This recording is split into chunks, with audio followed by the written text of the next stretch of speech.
लोकसभा चुनाव 2024 से ठीक पहले सपा और अपना दल कमेरा वादिया गठबंधन टूट चुका है। पल्लवी पटेल नए गठबंधन की तलाश में उन्होंने यह भी साफ कर दिया है कि वे एनडीए गठबंधन में भी शामिल हो सकती हैं, जबकि उन्होंने इंडिया अलायंस में कांग्रेस पार्टी से भी मदद की गुहार लगाई।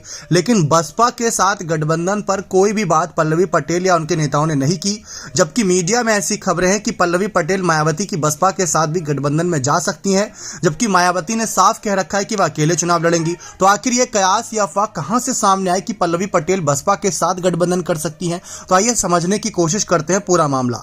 अखिलेश ने पल्लवी पर साथ नहीं दे पाने का आरोप लगाया, वहीं पल्लवी अभी भी कांग्रेस से अपने साथ पर जवाब मांग रही है।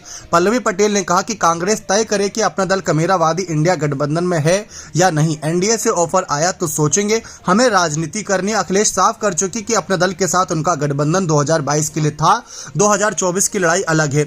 लोकसभा चुनाव में अपना दल कमेरावादी अपने सिंबल पर लोकसभा सीट की डिमांड कर रही थी। समाजवादी पार्टी पर दबाव बनाने के लिए 3 सीटों पर अपने प्रत्याशी भी उतार दिए। हालांकि 23 मार्च को एक प्रेस रिलीज कर अपना दल कमेरावादी ने प्रत्याशी वापस ले लिए।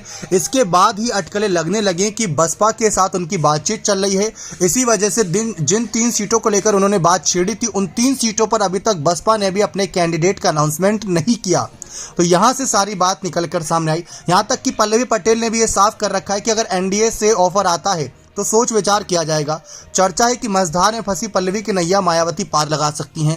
दोनों पार्टियों के बीच गठबंधन हो सकता है और अपना दल कमेरावादी को 2 सीटें मिल सकती हैं, फूलपुर और प्रयागराज। लेकिन इस पर अभी तक फिलहाल किसी भी बड़े नेता ने कोई टीका टिप्पणी नहीं की, जबकि चंद्रशेखर आजाद को भी अखिलेश ने धोखा दिया, ऐसे ही आरोप चंद्रशेखर ने भी लगाए।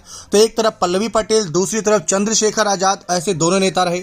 लेकिन पल्लवी पटेल ने अभी तक बसपा के साथ गठबंधन पर कोई आधिकारिक ऐलान नहीं किया है।